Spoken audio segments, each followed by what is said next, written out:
Bonsoir à vous, bienvenue dans ce nouveau direct.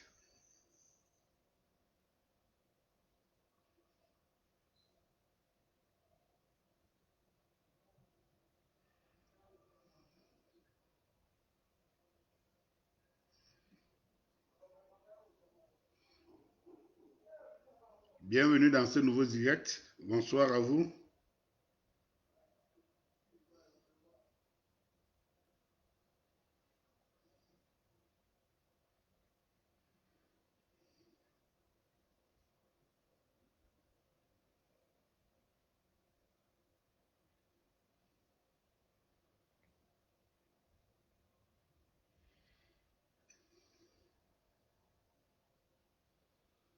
Bonsoir, bonsoir.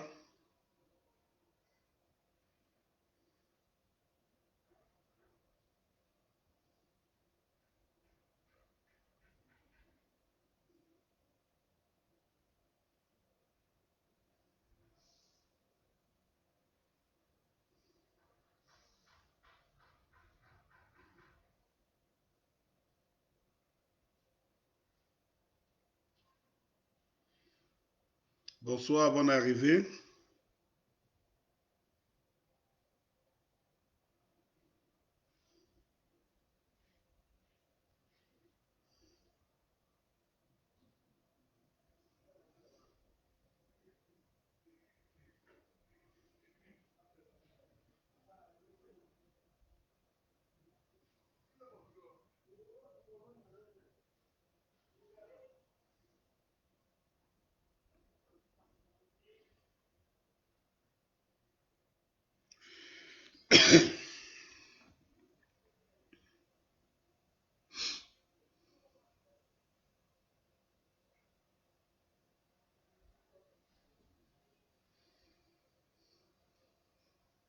Bonsoir.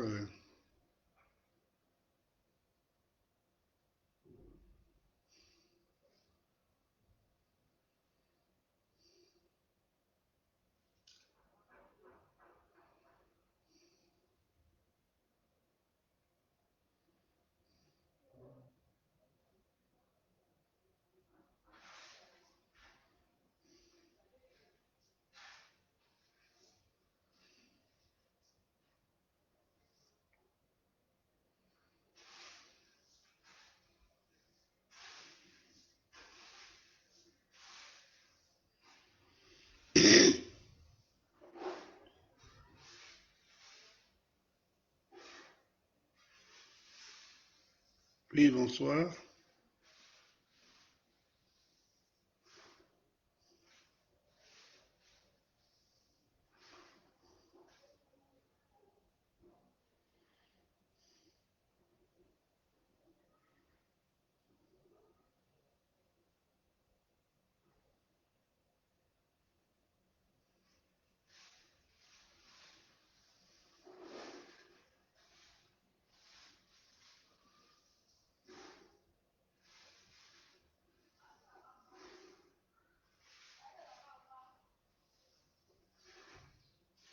Bonsoir à vous qui venez de se joindre à moi.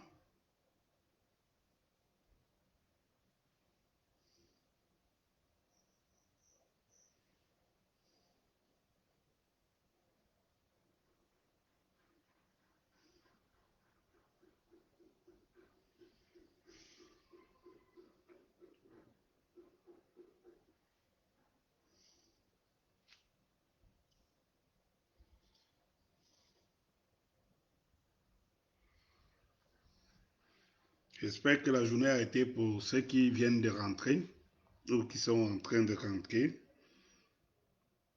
chez eux. J'ai annoncé mes thèmes de ce soir. L'imposture présidentielle, parlons-en. Parlons aussi de la distraction, parce que si vous voulez que je commence mon propos, eh bien, je vais vous dire, je vais vous le dire, hein. Moi, dès aujourd'hui, je ne m'associe plus à ceux des partisans et des engagés qui ont des points de vue tranchés. Ça veut dire qu'ils sont partisans soit d'un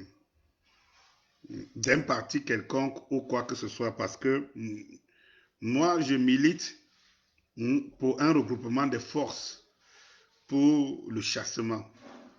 Donc, je ne saurais cautionner des discours qui tendent encore à nous ramener à des angles qui, ma foi, nous ont toujours divisés, quoi. Donc, tous les slogans qui tendent à ne pas rassembler le combat, alors ne doivent plus m'attendre. Je ne m'associe pas à, je ne m'associe plus à cela.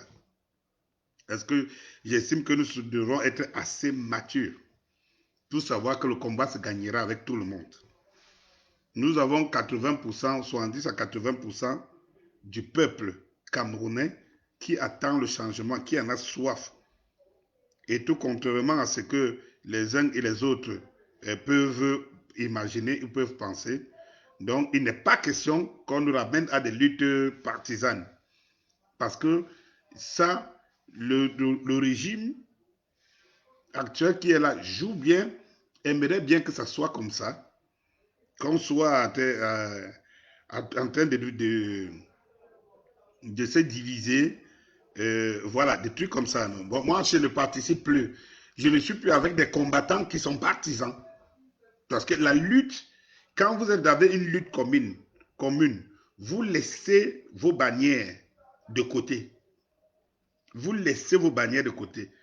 Tous ceux qui veulent que ce registre change sont plus ou moins, appartiennent plus ou moins à des groupes ou, je ne sais pas moi, à des communautés, que ce soit des communautés politiques, que ce soit des communautés socio-culturelles, voire même des communautés artistiques, bon bref, des communautés socio-culturelles. Donc il est difficile, parce que je continue à dire aux gens, soyons un peu sérieux dans notre façon de voir des choses. Il est difficile de nous de gagner un combat en nous mettant sous des bannières qui sont des bannières communautaristes, ethniques, socio-culturelles. Non. Brad Atiba, bonsoir, bonsoir, bonsoir, bonne arrivée. Merci beaucoup, Brad. Vraiment. Combattant de première heure, engagé comme il n'est pas permis. Voilà. Donc, j'étais en train de vous dire que moi, je ne suis plus. Il faut se le dire. Je suis un engagé de la société qui veut que les choses changent. Et il ne faut pas oublier que moi aussi, je suis issu d'un parti politique. Et vous comprenez très bien que beaucoup, même Brad Atiba qui me suit, sait très bien que si c'est avec la bannière du PC, je ne pense pas qu'il me suivrait. Je ne pense pas qu'il aurait même le temps de comprendre mes discours. Et je ne sais pas pourquoi d'autres aussi. C'est vrai que bon, la compréhension, c'est quelque chose de difficile, mais je ne sais pas pourquoi d'autres, je ne sais pas, n'arrivent pas à comprendre. À comprendre. Corinne Bilois, bonsoir, bonsoir. Je ne sais pas si moi, là, je regarde, il y a Brad Atiba, il y a Corinne Bilois qui sont là. Mais si même je me mets simplement à tous les jours à vanter ou à démontrer que c'est un Mbassa ou bien c'est l'UPC qui est la force qui va, ou l'UPC ou rien, ou bien qui va changer des choses. Mais vous pensez que Brad Atiba va dire qu'il n'a pas de partis qui sont issus de sa communauté? Vous pensez que Corinne Milou ne va pas dire qu'il y a des partis qui sont issus de sa communauté? À force même de vanter le parti de ma communauté, finit par radicaliser les autres. Donc moi, comme je suis en train de vous l'annoncer, il faut se le dire, Danny Scorpio ne participe plus ne collabore pas avec des activistes, des engagés, des combattants qui sont là uniquement pour faire l'avantardise ou bien pour démontrer que si ce n'est pas leur parti ou alors si ce n'est pas leur leader. Et ma foi, pour ceux qui me connaissent, savent que s'ils veulent me traiter sous ce prisme-là, ils sont barrés d'avance. Parce que je reste logique et intègre dans ma manière de voir. Je reste raisonnable. Je ne suis pas partisan. Je sais exactement que dans ce pays aujourd'hui, si on lance une élection libre, je sais qui peut gagner les élections libres parce que jusqu'à présent, il prouve sa loyauté. Nous savons très bien que Maurice Kamto, pour le citer, non, reçoit l'aval aujourd'hui de la magistrature camerounaise en tant que celui qui fait tout pour rester au service du peuple. Parce que tous les autres jouent des équilibristes et mettent au devant leur famine et tout. Donc, on n'a pas besoin de rappeler ça aux gens. On n'a pas besoin de faire comprendre aux gens que ou lui ou rien. Parce que j'ai toujours dit aux gens ici, il faut faire très attention dans cette lutte. Il faut faire très attention. Parfois, à force de vouloir diviniser quelqu'un, vous le faites très mal. Le professeur Maurice Kamto lui-même dit dans ses discours, tous les jours. Mais la lutte n'est pas pour installer le professeur Maurice Kamto.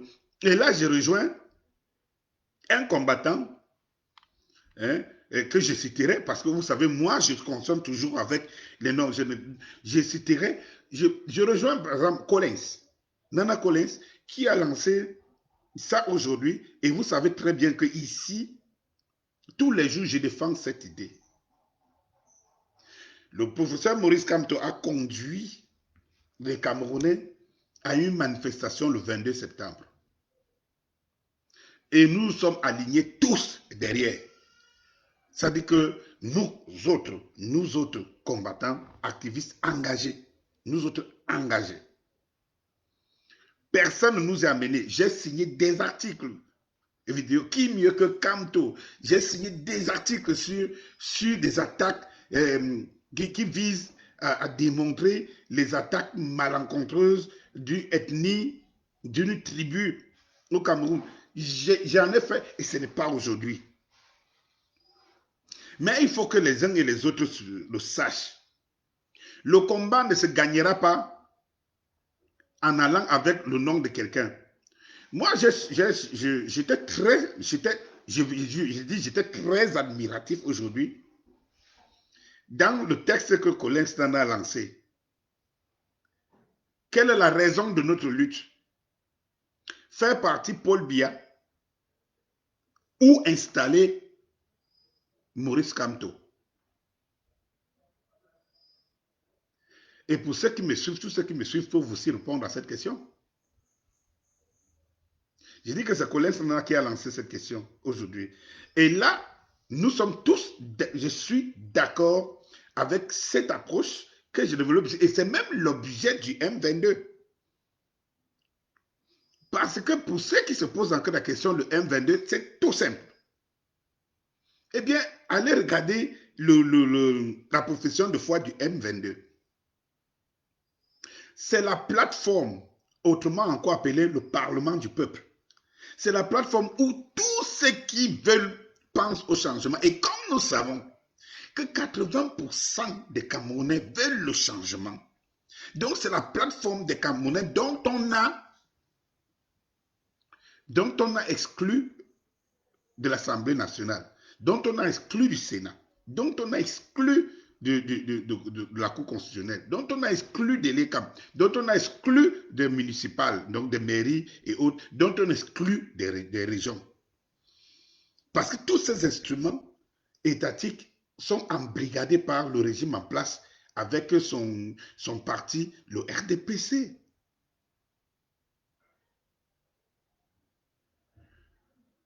Pourquoi pensez-vous, certains pensent encore aujourd'hui, que c'est Maurice Kamto qui est l'incarnation de la lutte du Cameroun? Maurice Kamto fait partie. Ça fait partie. Ça fait partie. Ça fait partie. Maurice Kamto fait partie du peuple qui veut que ce système, c'est le régime de Biya. Parce que ce que j'ajoute dans le texte de Collins, c'est le régime de Biya. Parce que nous tous, nous savons aujourd'hui ce n'est pas on n'est plus en train de spéculer que Biya n'est plus là. Donc, c'est du régime de Biya que nous parlons. Ce régime doit partir. Ce régime est une gangrène pour l'avenir. Ce régime va faire rétrograder le Cameroun. On est en train de... Nos pays est en train d'être pris en otage par une bande de brigands, de bandits. Et notre objectif, chacun de nous a sa solution pour l'avenir du Cameroun. Il est très difficile d'imposer sa solution à d'autres pour l'avenir du Cameroun. Parce que ce n'est pas l'objet de la lutte. L'objet de la lutte ici, ce n'est pas le professeur Maurice Kamto. Parce que Maurice Kamto lui-même fait partie de la lutte. L'objet de la lutte ici, c'est de renverser ce régime. Et tant qu'il y a des gens qui pensent que Maurice Kamto ou rien, tant qu'il y a des gens qui trouvent que l'alternance, c'est Kamto, parce que vous pensez que vous êtes les seuls à croire que Kamto est une aubaine pour le Cameroun. Pourquoi pensez-vous que vous êtes le seul à le savoir, à le voir? Vous ne comprenez pas que vous êtes une démarche qui ne marchera pas et que vous êtes en train de faire mal au professeur Maurice Kamto. Parce que vous êtes en train de l'exclure de ses partisans, de l'exclure de ses sympathisants. Si vous êtes partisan, vous êtes en train de l'exclure, d'éloigner ses sympathisants. Des gens qui pensent effectivement que Maurice Kamto sera la solution. Mais le combat ici, ce n'est pas Maurice Kamto. Maurice Kamto fait partie du combat. Il est un combattant comme vous et moi.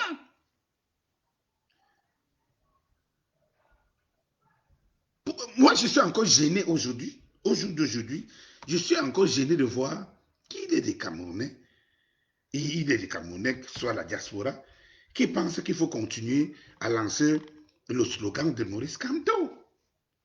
Déjà, nous, au M22, moi, je suis en train de vous dire, si quelqu'un vient encore ici avec le discours partisan, qu'il est uniquement du Kamto ou rien, moi, je ne fais pas corps avec lui. Tout en sachant que le M22, dont nous sommes promoteurs, tire son essence sur le mot d'ordre lancé par le professeur Maurice Kamto. Mais pourquoi vous voulez stigmatiser les gens spécialement pour dire nous ne sommes pas dans... À l'heure où nous parlons aujourd'hui pour la libération du peuple, nous ne sommes pas dans une campagne présidentielle. Attendez pour les partisans, puis mieux de dire du MSC ou de Maurice Kamto, attendez la campagne présidentielle. L'objectif ici, c'est de libérer les Camerounais de telle manière que leur voix soit prise en compte, qu'il y ait une élection présidentielle crédible. En ce moment, on n'est pas en train de parler de qui est mieux placé pour pouvoir le faire. Mais vous vous abattez la charrue avant les bœufs, comment? Comment vous êtes là à abattre la charrue avant les bœufs? Moi,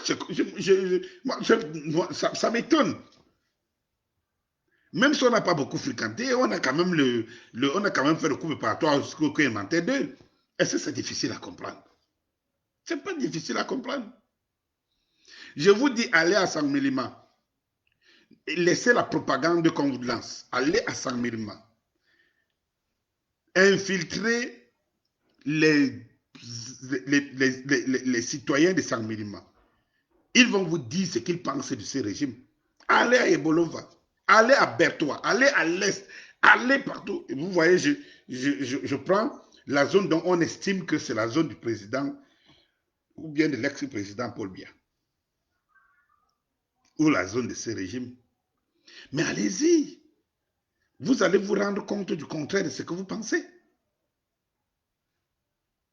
Mais si vous êtes tous les jours à donner l'impression que c'est une histoire d'un camp contre un autre, c'est pour cela que vous voyez, à un moment donné, parfois le professeur Maurice Kamto se retrouve seul.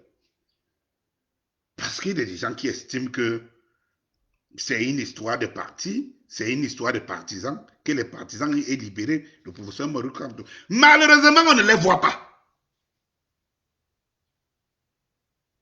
Ceux qui estiment que Kamto est rien, malheureusement, ne nous montrent pas que non, ils ont la compétence et la capacité d'imposer Kamto.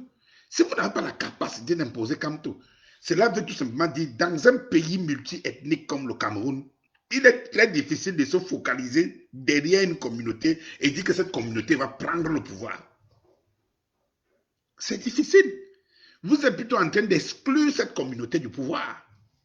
Parce que vous radicalisez les autres qui estiment que qu'est-ce qui vous fait croire que vous avez le monopole.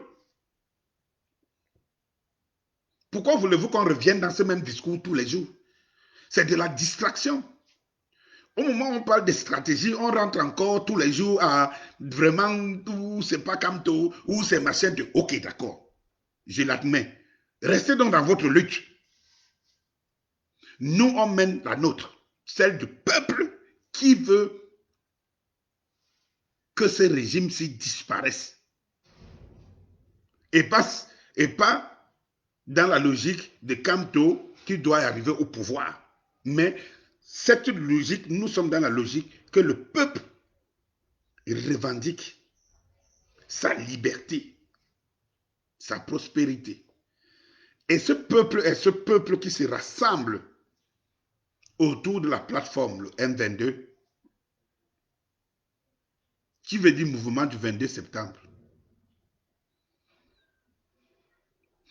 Quand nous allons renverser ce régime, il y a plein de gens qui ne vont pas changer. Hein. Ne pensez pas que renverser ce régime, cela veut dire que tous ceux qui sont aux affaires aujourd'hui vont disparaître. Non, pas du tout. Il y a même certaines familles qui savent que les choses ne vont pas bien, mais qui se disent, on ne va pas militer pour que notre frère saute. Mais écoutez, je vais vous dire, dans aucune révolution au monde, on a remplacé toute une équipe par une autre. Ce n'est pas possible. Ce n'est pas possible. Parce que dans cette révolution, vous avez des gens qui ont des familles, qui ont leurs parents, qui sont justement des destructeurs de cette république. Autant ils veulent que les choses changent, autant ils ne vont pas entrer dans un complot pour tuer leurs parents qui y sont. Il faut que le message soit clair. Partagez, partagez s'il vous plaît, partagez. Vous savez que la page que vous connaissez a été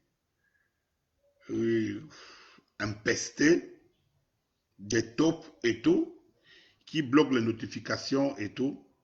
J'espère qu'ils ne se sont pas retrouvés sur ma page officielle. Et quand bien même si je retrouve, j'espère que vous partagez dans des groupes qui peuvent prendre le relais. Ok. Quand cela ne tienne, ceux qui nous écoutent, et je vais vous dire, chers engagés, c'est que parfois, la vérité est difficile à comprendre. Et ceux qui essaient d'établir la vérité par la raison, parfois on a du mal à les comprendre. Et le régime adore ça. Vous savez, moi, je ne fais pas dans la sensation. Je ne joue pas dans la sensation. Je vous parle de notre avenir. Je vous parle du patriotisme. Je vous parle de nos enfants, des générations futures. Quelque chose se prépare dans le moule du M22. Ne vous réveillez pas pour certains, ou bien prenez ça comme un slogan M22. Mais quelque chose se prépare. Cette chose qui se prépare dans le M22, elle va rester pour des générations futures. Parce qu'elle va mener le combat jusqu'à la réussite et elle va rester jusqu'aux générations futures. Ce n'est pas du fanatisme. Eh bien non. C'est que nous vivons, nous décrions, nous pensons que les choses vont mal. C'est parce qu'on a été fabriqué comme ça pendant plus de 38 ans. Sans compter sous le régime d'Aïdjo. Eh bien, le pays que nous voulons dans les 15-20 prochaines années, c'est maintenant. Les bases se posent maintenant. Donc, en enlevant la distraction, on n'a pas le temps. On n'a pas de temps. On n'a pas de temps. En enlevant la distraction, on n'a pas de temps.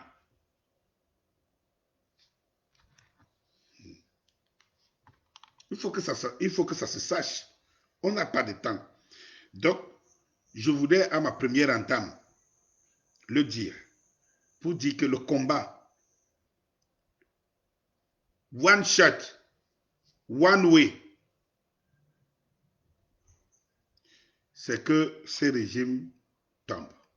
Voilà l'objet de notre combat.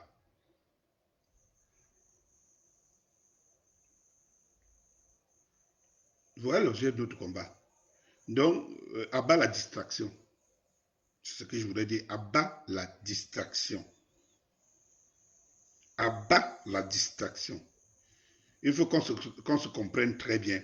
Abat la distraction.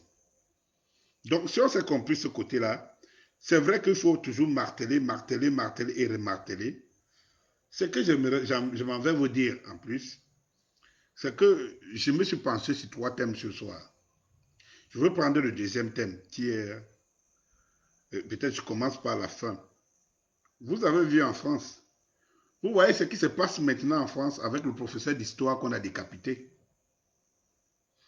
J'aimerais dire ici aux Camerounais qui m'écoutent que nous passons le temps à dire que nous sommes solidaires alors que nous ne le sommes pas du tout. Voilà l'exemple de la solidarité dans le pays qui est figure de proue de notre oppression. Le pays qui nous gouverne, le pays qui soutient ces régimes barbares, dictatoriaux, aristocratiques, méchants. Je vous le dis en toute nature. Méchants. Alors, j'étais en train de vous dire que ce pays-là,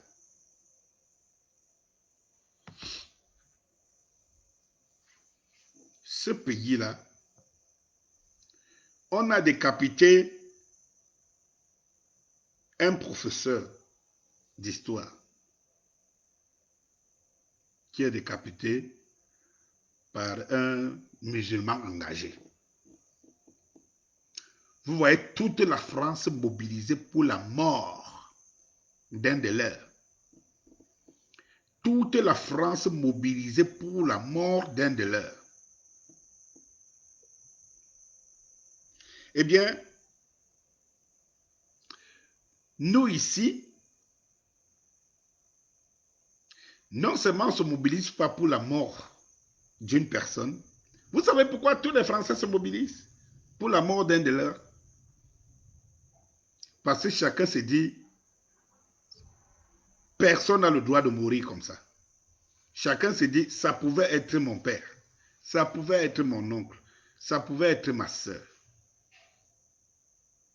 ça pouvait être mon frère, ça pouvait être ma relation, ça pouvait être moi-même. Voilà l'exemple de la solidarité nationale. À l'Assemblée, on va observer une minute de silence, on donne du tonus. Le gouvernement s'indigne, là il peut s'indigner, et puis toute la France se met en branle. Toute la France se reconnaît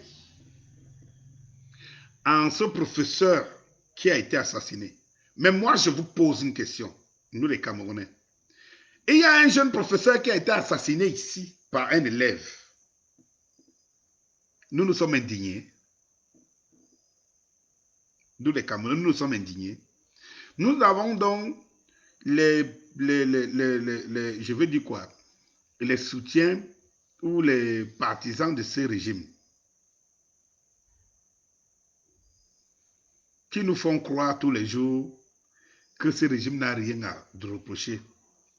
De toutes les façons, ils nous font croire que c'est le régime que nous méritons. Effectivement, si on a l'impression qu'on ne bouge pas, cela veut dire que c'est le régime que nous méritons. Eh bien, je vais vous dire quelque chose. Rappelons-nous, souvenons-nous. Il y a un enseignant, un jeune professeur qui a été tué, assassiné par un élève ici. Est-ce que nous sommes indignés? Est-ce que vous avez entendu les gens qui soutiennent ce régime faire quoi?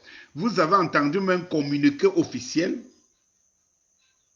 Bien au contraire, quand les enseignants ont voulu faire entendre leur voix le jour de la levée du corps de l'un de leurs, on les a arrosés avec l'eau des caca. Et on a oublié, parce que les frasques de ce pays, de ce régime, on les oublie très vite. Je dis bien très vite.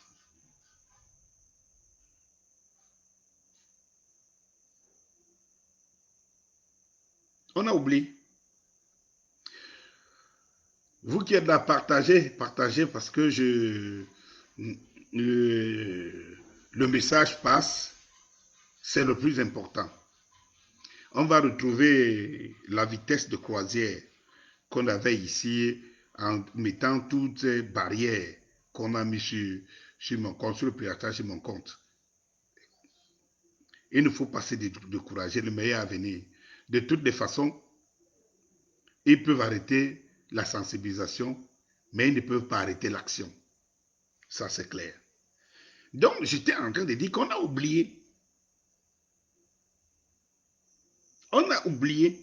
Et on regarde les images dans toutes les chaînes occidentales françaises et tout, ou de toutes les façons, toutes les chaînes occidentales qui font les relais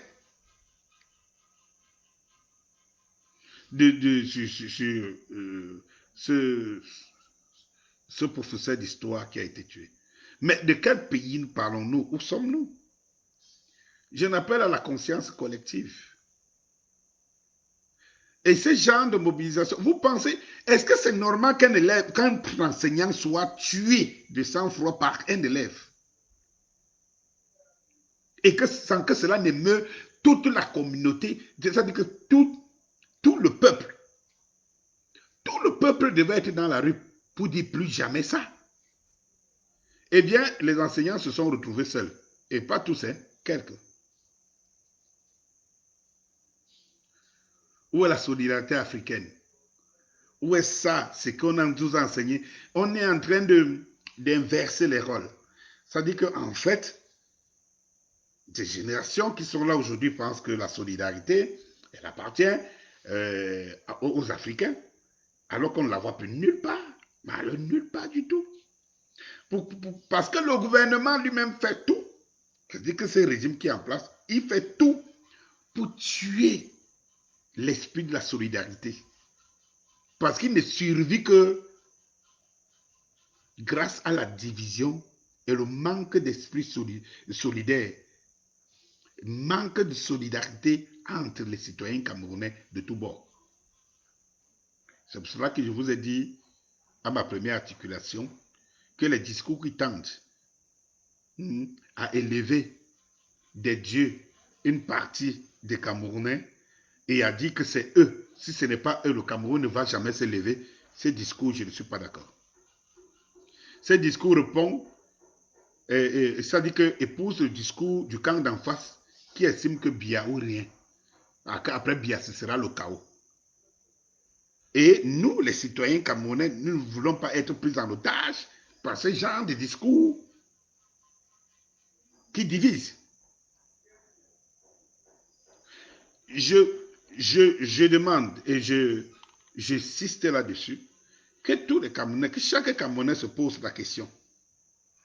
Ici, il ne trouvait-il pas nécessaire qu'un enseignant soit poignardé à mort par un élève sans que cela ne l'émeut, sans qu'il ne s'élève? Il y a des choses qui ne trompent pas. Ça montre le degré, les failles de notre culture civique. Mais qui est orchestré, qui est alimenté et orchestré par le régime en place. Parce que qu'est-ce que le régime a posé comme acte? Ce n'est pas une histoire d'opposant, ce n'est pas une histoire de renverser. C'est une question de société. Vous dirigez un pays, une nation, un État. Vous avez un professeur, un donneur de savoir qui est assassiné par un élève.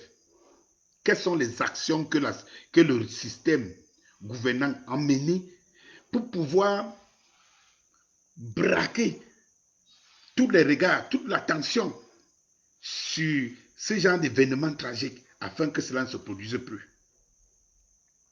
Eh bien, en retour, quand on parle souvent de la momification des citoyens, en retour, qu'est-ce que les citoyens ont fait? Et en retour, ils mordent dans la maison de la bêtise qui est lancée par le système en place. Ce n'est pas possible. Nous avons à travailler notre solidarité entre les citoyens de tous bords. Et c'est là le travail du M22. À travailler la solidarité. Vous comprenez pourquoi je reviens toujours à ma première articulation pour dire les discours partisans là, moi je ne suis plus, non, je ne les relais même pas. Les discours qui tendent à amplifier la solidarité entre les citoyens camerounais, oui. Oui.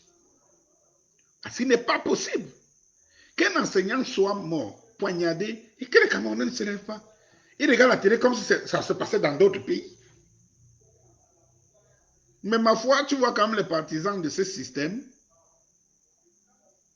qui osent nous donner des discours, genre, voilà, quand c'est le professeur Maurice Kamto qui lance un mot d'ordre, quand c'est là, tu vois tous les imbéciles venir montrer, oh, on ne veut pas de division, oh, on ne veut pas de troubles, oh, machin, de quelle société parle-t-on? Si je quitte le professeur qui avait été assassiné, vous avez vu la solidarité en Europe quand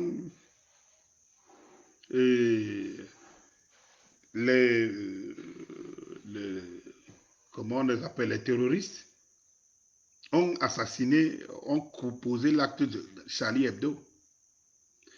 Je vous pose la question, je nous pose la question, nous les Camerounais aujourd'hui, parce que quelque part nous devons avoir honte de nous et nous devons entrer en nous.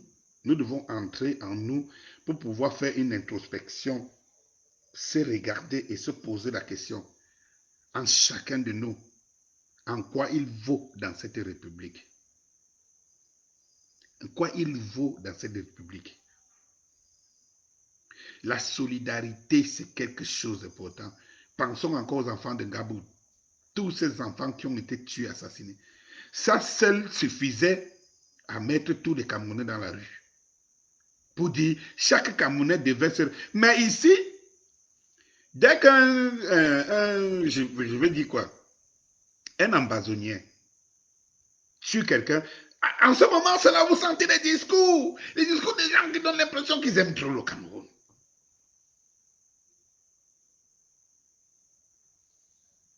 Et quand des dizaines d'enfants sont assassinés en Gabou, on ne voit pas ces gens. Donc vous reconnaissez la valeur de quelqu'un tué par un ambazonien. Cela veut dire qu'en fait, votre action n'est pas solidaire, elle est juste opportuniste et calculée. Parce que je ne comprends pas qu'il y ait des gens qui se lèvent parce qu'on va montrer les images d'une fille, parce qu'elle peut-être allée sortir avec un militaire et qui, ma foi, on traîne dans la rue, on assassine. On va nous montrer comment les gens sont barbares. On va nous montrer comment les gens sont... On va nous montrer comment les gens vont nous donner l'impression qu'ils sont trop solidaires envers la société, envers cette personne, parce que les ambazoniens, parce qu'il faut qu'on présente les ambazoniens comme ça. Oui. Moi, je pose une question. Les mêmes sont où? Quand les enfants tombent sur des balles et sur les brûlures en Gabon. Pour dire ce n'est pas possible. Donc vous aimez trop une fille que les ambazoniens vont tuer. Et les enfants qu'on tue, parce que c'est l'armée camerounaise et tout, ne vous disent absolument rien. Alors vous êtes méchants. Il y a des gens que j'aime appeler les déchets de la République. Des gens qui ne devaient même pas exister. Des gens qu'au temps de Hitler, on vous décapite. Parce que vous êtes des gangrènes de la société. Et c'est pour ça que je dis qu'il faut faire très attention. Parce que ce qui est en train d'arriver là, parce que les gens tournent l'affaire du Cameroun à des confrontations directes partisanes. Et ce que je veux vous faire comprendre, c'est que dans cette confrontation, il faut, vous qui faites la promotion de la confrontation violente, il faut faire très attention. Je fais ici appel à un certain Meka. À un certain Meka. Vous savez très bien que vous êtes très minoritaire. Vous êtes les petits affamés, les petits sangsues qui ont décidé de servir une cause machiavélique à leur fin personnelle. Et vous savez que vous êtes très minoritaire. Vous ne représentez même pas les 1% ou bien, je ne sais pas, les 2% de la République, du peuple camerounais. Et quand vous osez cultiver dans la tête des confrontations individuelles, physiques, je ne sais pas sur quoi vous comptez. Je ne sais pas pourquoi vous comptez. Vous pensez que les institutions qui sont de la République sont prises en otage par ces régimes comme l'armée, la police et tout, vont vous protéger, vous là? Non, on va vous sacrifier, vous, pour que le régime soit encore plus fort et démontre qu'il a besoin d'exister parce que regardez ce qu'on fait de leurs partisans. Toi, Meka, tu penses que s'il y a maintenant un groupuscule qui veut tes cheveux et qui veut ta peau, ce régime que tu penses supporter va te soutenir.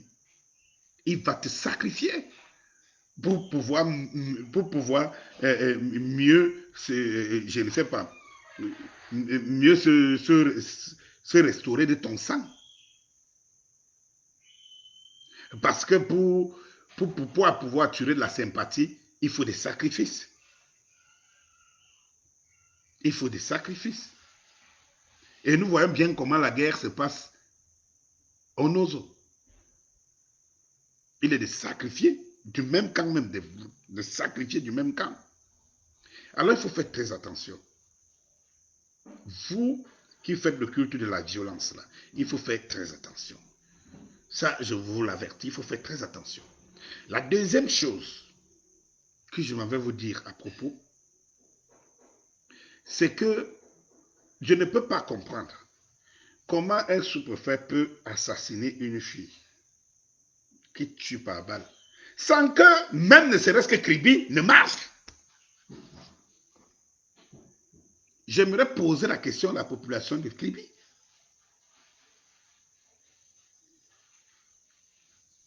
Il faut travailler les langues de solidarité parce que vous ne pouvez pas comprendre. Qu'un cas isolé comme un sous-préfet peut assassiner une fille et qu'il roule, il reste dans la même ville. Je ne suis pas sûr qu'à Bafang ça se passerait. Il ne peut pas tenter leur maman là-bas comme ça. Et il faut que cet esprit de solidarité, de respect de la valeur humaine revienne en tout Camerounais et dans le cœur de tout Camerounais et en tout Camerounais. Parce qu'en fait, il n'est pas possible. Ces régimes jouent avec nos vies. Ces régimes jouent avec nos vies. Nous ne pouvons pas... On sait que, bon, si on tue quelqu'un là, c'est fini. Regardez les tueries qui sont orchestrées par des gens. Un gendarme tue un jeune étudiant. Cela n'est même personne, même pas de cette localité, mais il y a un problème. Il y a un problème. Il faut retravailler nos mémoires. Et il faut maintenant travailler dans la génération qui vient parce qu'elle sera plus lâche. plus molles, plus ignorantes, plus imbéciles que nous. Il y a un travail à faire. Ce travail ne veut pas la diversion d'une histoire de partisanat. C'est ça qu'on appelle la solidarité. Or, cette solidarité doit d'abord naître entre les corporations. Il faut que les bensikineurs mettent dans leur tête que quand les Baye Amselam se plaignent, ce n'est pas une histoire de Baye Amselam, c'est une histoire du peuple parce que le bensikineur envoie sa femme au marché. Et les problèmes que sa femme peut rencontrer au marché ont un impact sur lui, le bensikineur, qui envoie sa femme au marché. Il faut que le Baye Amselam ou la Baye Amselam sache que s'il veut faire son petit bénéfice, il faut qu'elle milite pour le bensikineur, pour l'étudiant, pour l'enseignant, qu'elle milite pour tous les autres corps parce que si ces corps sont sains, son marché va prospérer. Eh bien, qu'est-ce qu'on a réussi à nous faire? C'est que chacun se trouve chez lui et on cultive le culte de la personnalité, le culte des réseaux, et que quand les gens sont touchés dans les réseaux, cela n'aime personne. C'est pour ça que j'ai dit qu'il y a encore l'esprit de la solidarité à travailler au Camerounais parce que, en fait, vous ne pouvez pas comprendre comment quelqu'un a assassiné et autour de la personne, il n'y a personne pour lever la tête, pour dire, pas pour aller taper, pour aller casser, pour aller faire que ce soit, mais pour montrer que non, cela n'est plus possible. Vous ne pouvez pas tuer et rester tranquille. Il faut un électrochoc au sein de la communauté, au sein des populations. Cet électrochoc-là tarde à venir parce que nous tenons encore des discours qui sont des discours partisans. Comment vous allez fédérer avec les jeunes du Nord, fédérer avec les jeunes de l'Est, fédérer avec les jeunes de Sangulma, fédérer avec les jeunes de Douala, fédérer avec les jeunes Bassa, fédérer avec les jeunes de Konsamba, fédérer avec les jeunes de Mbanga, fédérer avec les jeunes de tout bord de Yabassi. Si votre discours est partisan, il nous ramène en arrière, il nous empêche d'évoluer. Eh bien, je vais prendre la troisième articulation de ce soir, qui veut dire l'imposture présidentielle. Eh bien, pourquoi l'imposture présidentielle nous fait tant de mal? En fait, ici même, je voudrais dire l'imposture présidentielle, c'est cette façon depuis plus d'un an, aujourd'hui, ou 2 ans, où tu as des gens, au nom du chef de l'État, qui posent des actes, orientent machiavéliquement la politique publique, posent des choses et les accrochent sur quelqu'un qui n'existe plus, dans le champ, du moins dans le champ politique. Monsieur Paul Biya. Vous avez déjà vu dans un pays normal où on parle du fils, de la fille d'un président qui n'a aucune responsabilité, qui ne pose aucun acte responsable, qu'on la voie partout, qu'on parle d'elle partout, et que le président de cette république n'est vu nulle part.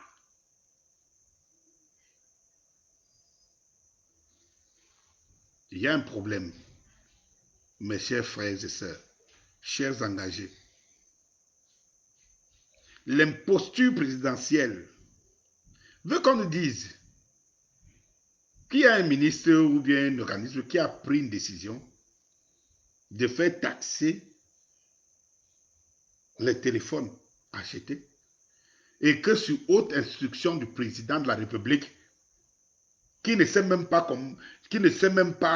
ce que c'est qu'un téléphone, qui sait utiliser, qui ne connaît absolument rien de ce qu'on appelle taxe téléphonique, vu son âge, vu son inertie, vu sa nature, je peux dire un peu lâche, sa nature, qui ne connaît absolument rien de l'électronique, rien de tout ça, on vous dit sur haute instruction du chef de l'État. Il est où ce chef de l'État pour prendre les instructions? Il est où? Il vit dans quel trou? Il est où? Je veux savoir où il se trouve. Donc un gars n'est même pas un père, un grand-père n'est même pas visible. Et non, on le trouve nulle part. Et tout. Et à chaque fois, on nous signe sur haute instruction du chef de l'État. Le gouvernement, c'est-à-dire que la gouvernance par imposture. Les gens ne veulent pas assumer leurs actes. Ils prennent quelqu'un qui n'existe plus. C'est pour cela qu'on le divinise. On va nous faire croire qu'il est là et que c'est lui qui prend des décisions. Alors qu'il y a une équipe restreinte. Je vous avais dit ici, vraiment, le temps c'est quelque chose. Je vous avais dit ici, regardez mes vidéos d'il y a 2 ans. Regardez mes vidéos d'il y a 2 ans. Il y a une vidéo où je vous avais fait l'exposé du système de gouvernance au Cameroun. Eh bien, c'est ça qui vient aujourd'hui au premier plan. Quand je vous parle de l'imposture présidentielle, c'est ça qui vient aujourd'hui au premier plan. Je vous avais expliqué dans cette vidéo. En fait, ici, dans notre pays, ce que vous entendez là, gouvernement, le premier ministre, je vous avais expliqué ici que le premier ministre ici n'est que le premier des ministres. Il n'est pas premier ministre. Moi, je vous donne un exemple. Il y a un président de la République, selon la Constitution, il y a un chef du gouvernement. Comment se fait-il que c'est le secrétaire général à la présidence qui envoie toujours des messages et sous haute instruction du président de la République? Je vous avais expliqué il y a 2 ans, dans une vidéo, que en fait, le truc ici, c'est que les fonctions, toutes les institutions que vous voyez, en fait, ne fonctionnent pas. Ce sont des institutions qui sont mises en place juste pour vous faire croire que les choses fonctionnent dans les règles de l'art. C'est juste pour le design. Ministère de machin, c'est juste le design. Le vrai gouvernement est à Itoudi. Et je vous avais expliqué pourquoi, pour prendre John Gouté comme premier ministre, on a d'abord élevé Ngongo. Ngongo s'est d'abord élevé comme ministre de l'État, secrétaire général à la présidence. C'est-à-dire qu'on est derrière une imposture où on donne l'impression que ce n'est pas moi, mais alors que c'est moi. Ce n'est pas moi qui dirige, ce n'est pas moi qui prends les directions, alors que c'est moi. Et on veut garder cette imposture aussi longtemps possible, jusqu'à trouver le dauphin, soit qui sera contrôlé lui-même par cette même équipe. Et c'est pour cela que depuis que M. Ngongo gère ce pays, les choses se sont enchaînées. Parce que ce n'est plus Paul Biya. Paul Biya n'avait pas besoin de Sénat, il n'avait pas besoin de cour constitutionnelle, il n'avait pas besoin de... Tout le monde travaillait pour lui, toute son équipe travaillait pour lui, pour que lui reste au pouvoir. Donc il n'avait pas besoin de toutes ces institutions. Il n'avait pas besoin de décentralisation, du pseudo-décentralisation. Il n'avait pas besoin de régional. Cela s'est démontré. Il n'avait pas besoin de ça. Or, ceux qui viennent, puisque de toutes les façons, si Paul Biya a déclaré vacances, en vacances de pouvoir, ce qui va se passer, c'est qu'on sait qu'il y aura des gens, même pour rien, ils vont se réveiller. Et ils sont très nombreux, qui attendent à tort que les choses vont se donner seules. Comme ceux-là n'auront pas la carrure du pouvoir de Biya, et ils le savent très bien, il faut qu'ils mettent les instruments en place. Et j'ai entendu un combattant dire aujourd'hui, entre autres, que les gars vont déclarer la vacance du pouvoir. Mais je vous le dis ici tous les soirs. Je vous ai déjà fait ici, prenez mes directs, je vous ai déjà fait ici le panorama de ce qui va se passer. Et que les régionales, c'est le dernier Le dernier palier, quoi. Dès qu'ils vont installer, on va déclarer la vacance du pouvoir du président de la République et on va ouvrir une porte aux élections pour pouvoir même anticiper. Mais on sait que tout le, tout le truc, quoi, est géré par, est contrôlé par, à partir des régionales, des mairies, et ceci, cela. Il n'y a pas d'opposition en face. Et c'est pour cela que Maurice Kamto gêne, justement, parce qu'il se positionne. Mais moi, je dis encore aux gens que notre lutte, c'est justement inverser ces gens, inverser ces régimes. Ce gouvernement, par imposture, fait que M. Gongo est le premier ministre. Il est le président de la République et premier ministre de la République. Tout ça est concentré à Ikoutodi.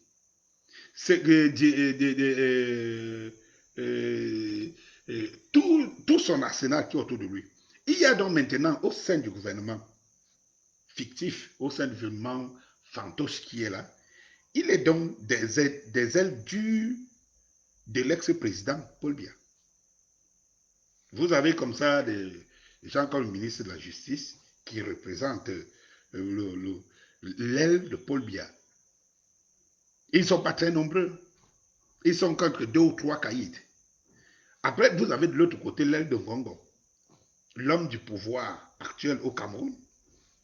Et tout. Et vous avez avec son ministre Atanganji et tout ça, le faiseur et celui de la police et tout. Ils sont donc comme ça, cette clique. Et c'est bien vrai que c'est des gens, je vous ai expliqué ça dans des vidéos aussi, pas aujourd'hui, depuis près de 2 ans, je vous explique dans la vidéo que ce régime est divisé au moins en 3 parties.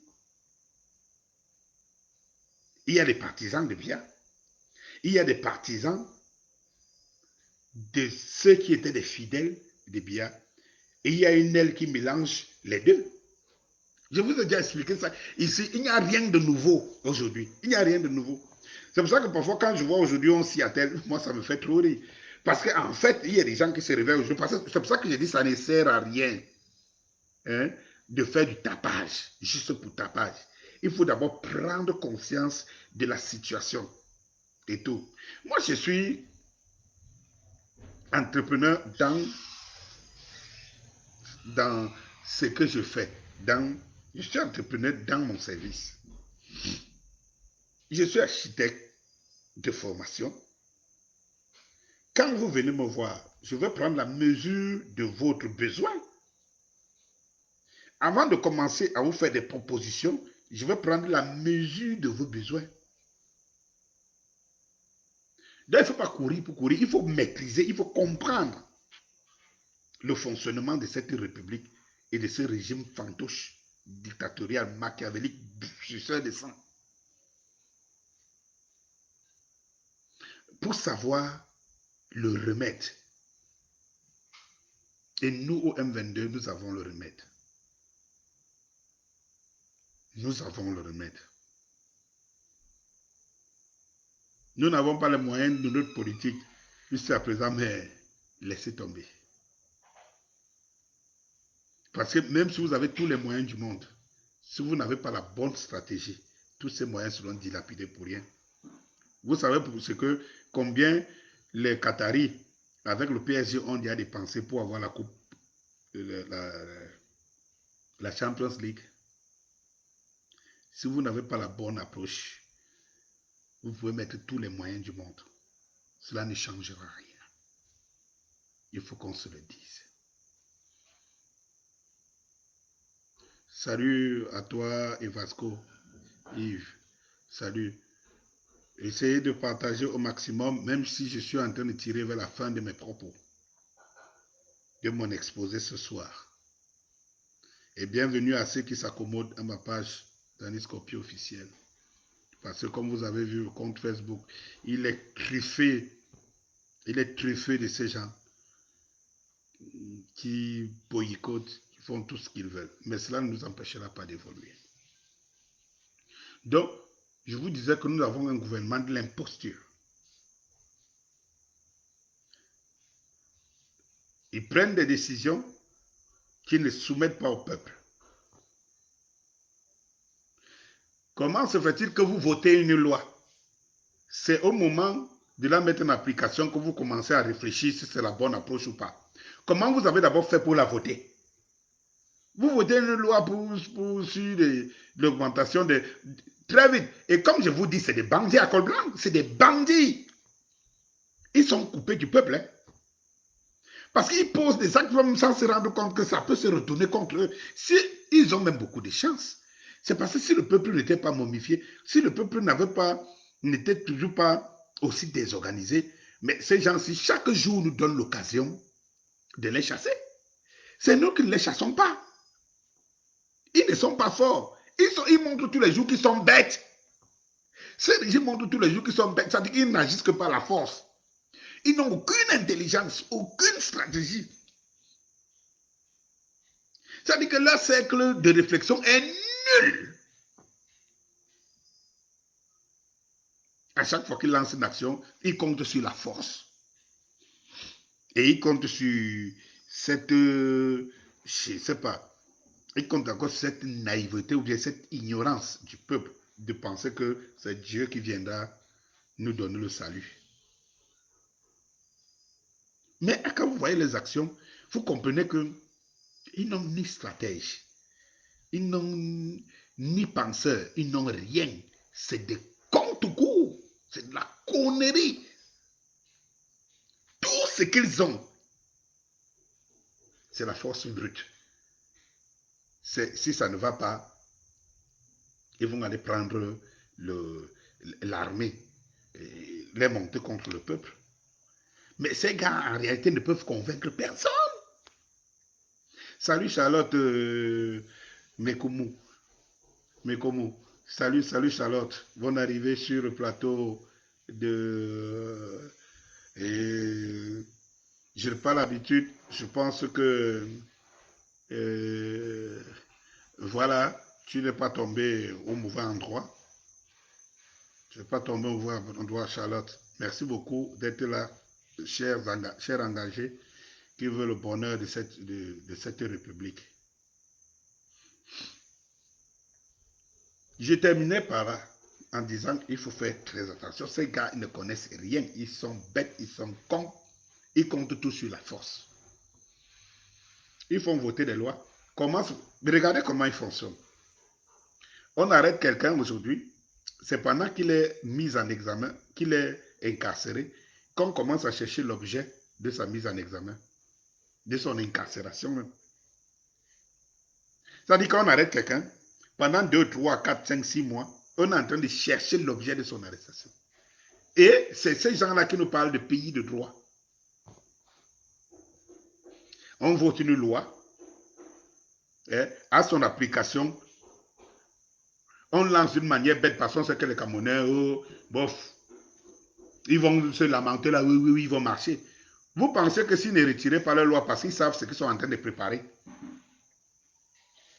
la vacance du pouvoir du peuple. Si vous pensez que si ce n'était pas ça, ils devaient retirer la loi, parce qu'on sait que les Camerounais, ils vont payer. Ils vont payer, ça a toujours marché comme ça, ils vont payer. On monte le carburant, les taximans essayent de gréver un peu, on fait semblant. On dit non, on n'a pas dit que le taxi montait et tout. Sauf que quelques temps après, le prix là commence à circuler. Et dès qu'on se rend compte que le peuple, comme d'habitude, on marche sur lui, ça marche. Maintenant, on déclare officiellement. À chaque fois, on fonctionne comme ça. Et c'est des individus. Ce n'est pas un État organisé. Comment se fait-il qu'ils lancent l'ordre de mettre une taxe pour que sous haute instruction du chef de l'État, que la taxe soit arrêtée par le secrétaire général sous haute instruction de l'État? Mais quel est ce régime? Quel est ce mode de fonction? Quand je vois des gens ici qui se disent professeurs, docteurs, machin, qui viennent nous expliquer ça, comment c'est possible? Donc on lance une opération sur le terrain, c'est que le chef d'État ne soit au courant. Ah ben c'est ahurissant, c'est terrible et ça passe comme lettre à la poste. Ça passe comme lettre à la poste. Est-ce possible? Est-ce possible? Comment ça se fait? Comment ça se fait? C'est-à-dire que cela montre une désorganisation. Ça veut dire que nous sommes gouvernés par un groupuscule de bandits et que les uns ne concertent même pas les autres. D'ailleurs, ils ne peuvent pas concerter. Quel est ce régime qui lance un produit sur le marché et que dans la même maison, le directeur appelle un jour pour dire, écoutez, le produit qu'on a lancé sur le marché, là, arrêtez-le. Et il a donné les instructions aux responsables marketing d'arrêter le produit qu'on a lancé sur le marché. Et on croit les Camerounais assez bêtes et immatures, au point où vraiment ce qui est dessus d'une connerie et aussi, je ne sais pas comment qualifier, qu'on puisse trouver les justificatifs. Et on veut toujours sortir de haut en utilisant le nom du chef de l'État. Donc nous avons un roi, et puis nous avons des gens qui gouvernent comme ils veulent. Et que ça, chaque fois que le peuple murmure, que le roi se réveille pour dire, le peuple a murmure même pourquoi? Cela veut dire que cela montre tout simplement que nous n'avons pas un président. Cela montre tout simplement que nous n'avons pas un pouvoir dit légitime. On prend un ministre d'État, celui qui était mort là, Bapes, on le jette en prison. Le président de la République n'est pas au courant. En fait, c'est que nous sommes gouvernés par des forces mafieuses qui s'équilibrent, qui se tiennent. Et le peuple subit, et il est là, il subit sans rien faire. Il subit aussi parce que on ne lui donne pas la bonne stratégie. On ne lui donne pas la bonne stratégie. L'imposture présidentielle nous démontre ici qu'on n'a pas un gouvernement qui nous gouverne. On n'a pas. On a une bande, ils sont comme des bandes de mafia, et que les plus forts sont ceux qui se font le plus entendre. C'est tout. Pourquoi le ministre de la Justice ne s'entend pas avec Ngongo? C'est quoi? Ça veut dire que ça fait deux courants de pensée. Il n'y a pas... Le dernier conseil des ministres date de quand? Posons-nous la vraie question. Comme tu dis, Charlotte Mekoumou, c'est trop triste tout ce qui se passe au Cameroun. C'est trop triste. Mais nous avons la clé. C'est trop triste. Mais nous pouvons arrêter tout ça. C'est trop triste. Mais nous sommes l'espoir. Nous avons la clé. Nous laissons tout simplement ces gens-là. Il faut qu'on dise à un moment donné non. Il faut que tout ça s'arrête. Et que ça s'arrête très vite. Je dis bien très vite. Il faut que tout ça s'arrête. On n'a pas un gouvernement. On n'en a pas. Et j'ai expliqué. Je dis qu'allez prendre mes vidéos d'il y a 2 ans. Tout simplement, ou un an, plus d'un an aujourd'hui. J'ai expliqué dans cette vidéo qui existe dans ma page, dans ma chaîne YouTube, Danis Scorpio. J'ai expliqué dans cette vidéo ce que beaucoup de Camerounais sont en train de découvrir. Dans cette vidéo-là, expliqué il y a plus d'un an aujourd'hui ou 2 ans, j'expliquais déjà que n'écoutez pas les sirènes là dehors là. On n'a pas un régime. Et tout ce que vous entendez là, ministre de l'économie, ministre de machin, ministre, c'est des bobards. Le vrai ministère a étudié. Parce que Paul Biya lui-même n'y est plus. Le vrai premier ministère, c'est là-bas.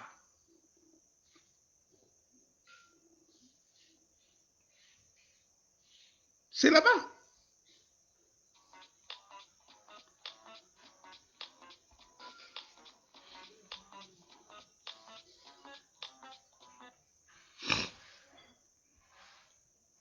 Pardon, excusez.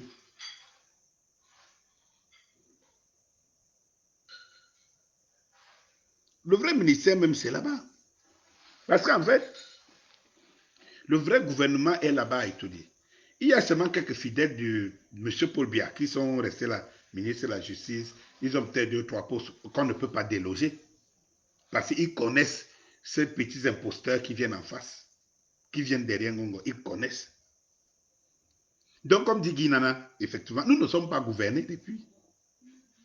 Nous ne sommes pas gouvernés. Il y a une bande. Nous ne sommes pas gouvernés. Quand vous voyez déjà d'abord un ministre de l'administration territoriale qui vient parler de justice à la place du ministre de la Justice, et il est tellement zélé qu'il est fort convaincu qu'il appartient au bon camp.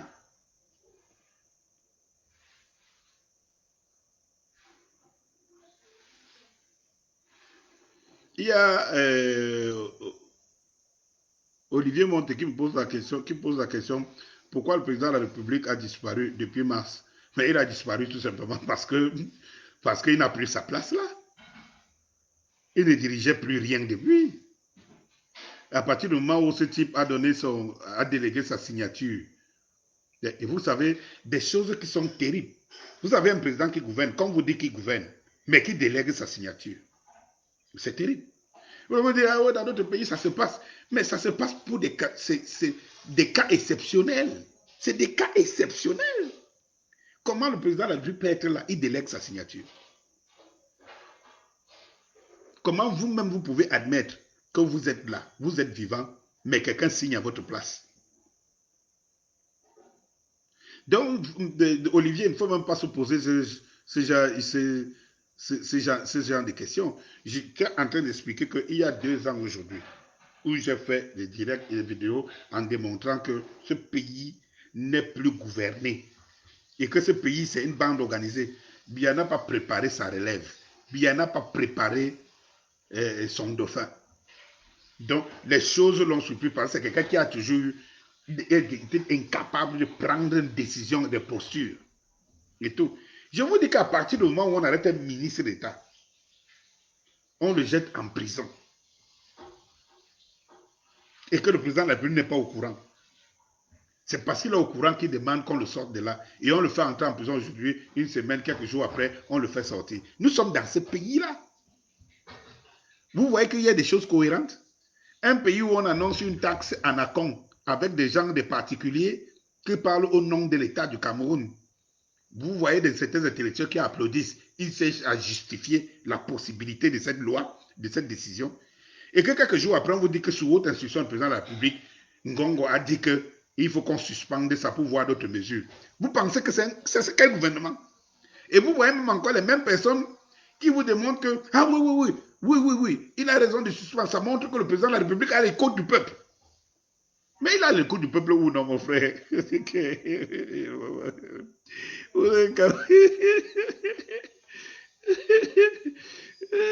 Olivier Monté, comme tu dis, le M22 va prendre des choses à main. Et rien à faire. Puisque le M22, c'est le peuple. La seule différence, c'est qu'on a toujours marché en rang diversifié. On n'a pas les mêmes informations, on n'a pas les mêmes solutions, on n'a pas la même coordination. Et il faut comprendre. Comme je dis souvent aux gens, j'explique aux gens, il faut comprendre. Il faut comprendre que nous sommes dans un pays qui a une richesse et que cette richesse fait aussi notre faiblesse. Nous sommes plus de 260 ethnies au Cameroun. Ce sont des communautés.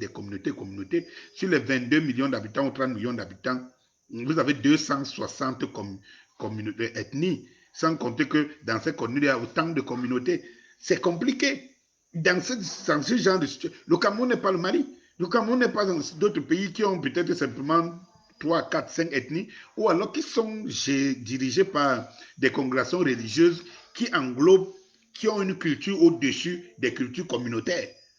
Parce qu'il faut qu'on comprenne bien la chose. C'est pour ça que je dis que c'est inutile ici qu'on continue à dire les Camerounais ne se soulèvent pas, les Camerounais ne se lèvent pas. De quels Camerounais? Comment on les a abordés? Ils se soulèvent par rapport à quoi et comment?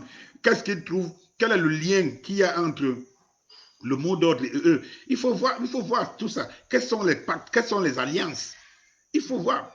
Parce qu'il faut faire une différence entre des alliances politiques et des alliances civiles. C'est-à-dire que les alliances de la société ou des communautés nouent une alliance avec d'autres communautés, comme ce s'est passé au temps en 1948, dans les années de Brest avec l'UPC, avec des alliances de l'Ouest, des Bassa, des Bamileke et certains autres. Maintenant, il faut tenir compte des réalités. Nous ne sommes pas ici coiffés par une officine, je ne sais pas, religieuse quelconque et tout, qui a un guide spirituel, que bon, au-delà des communautés et des tribus, il y a quand même une pyramide qui fait en sorte qu'on respecte une hiérarchie. Il n'y en a pas. Nous sommes des communautés libres, indépendantes et qui pensent parfois différemment. Donc, en fait, il faut créer le noyau, il faut créer la raison pour laquelle toutes ces communautés doivent se mettre ensemble. Même quand bien même ils savent. Mais il faut une certaine concertation quelque part. C'est ce qu'il faut qu'on comprenne une bonne fois pour toutes. Il faut une certaine concertation quelque part. Que ce peuple-là, que chacun se reconnaisse dans sa chose, quoi. C'est tout. Et imaginez, imaginez. Je dis que je vais aller marcher demain. Tu as bien envie d'aller marcher, mais tu n'es même pas au courant que moi j'ai lancé un mot d'ordre que demain, ou bien j'ai donné une information que demain j'irai marcher. Parfois, c'est quand tu dors la nuit ou tu te lèves le matin que tu entends que Dani a dit qu'il ira marcher demain. En quel moment tu t'es mis en accord avec Dani et tout. On n'a pas un instrument par lequel on a la même information. On a le même fonctionnement. Parce que c'est ça le problème au Cameroun.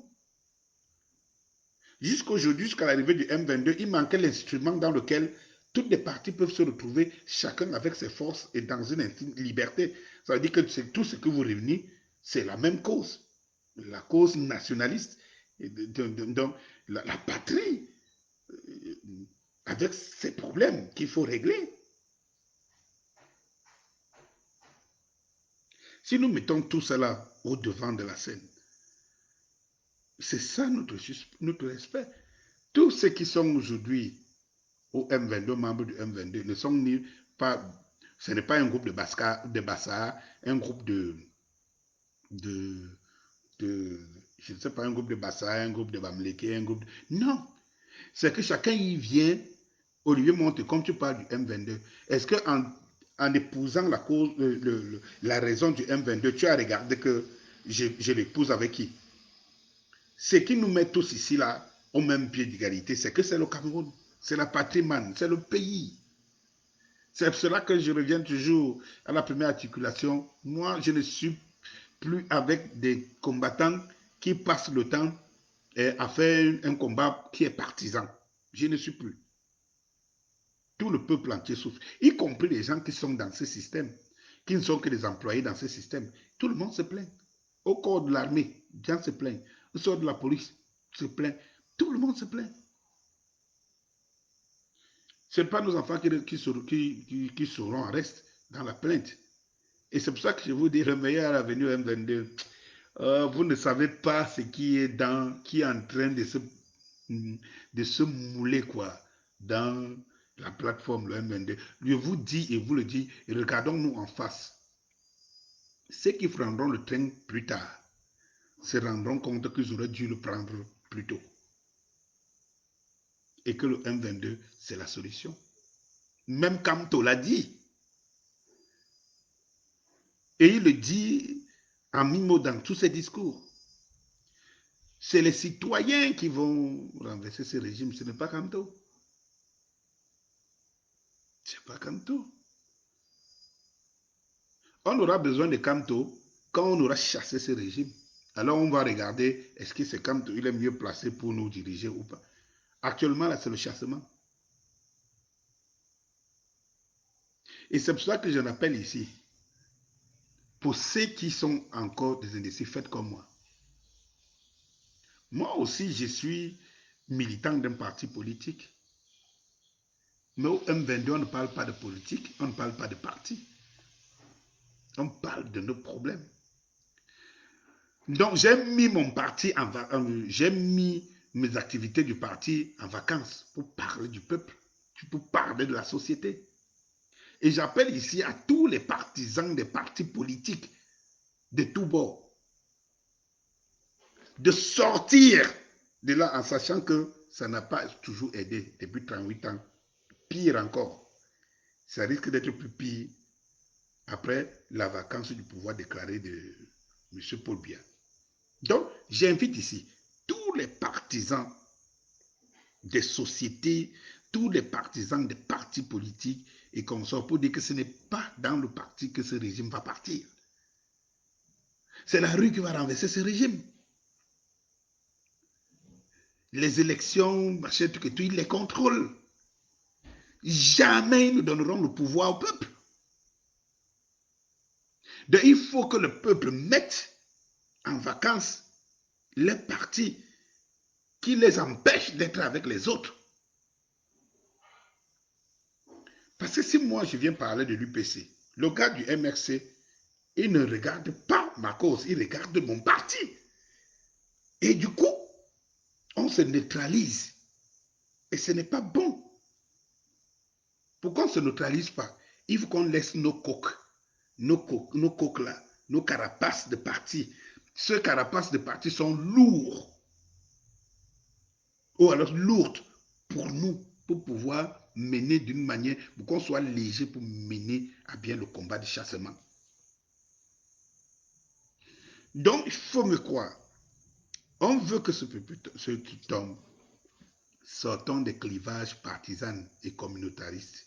Utilisons plutôt ces espaces comme les lieux des rassemblements où on se retrouve avec les autres.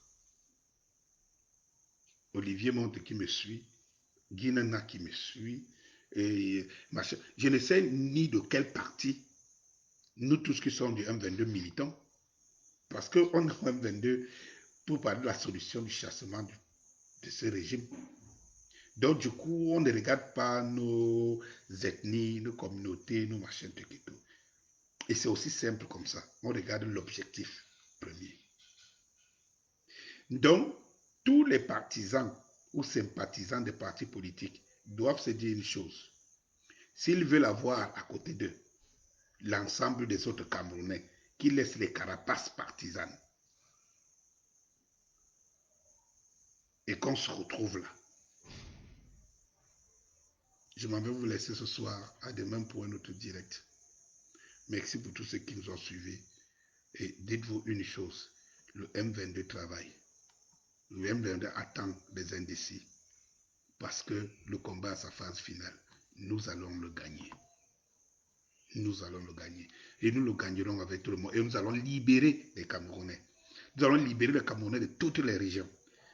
Parce que toutes les régions souffrent. Rejoignez le centre, la plateforme du combat. Et cette plateforme qui restera, même après le chassement, parce qu'elle devrait être la plateforme du contrôle. Merci.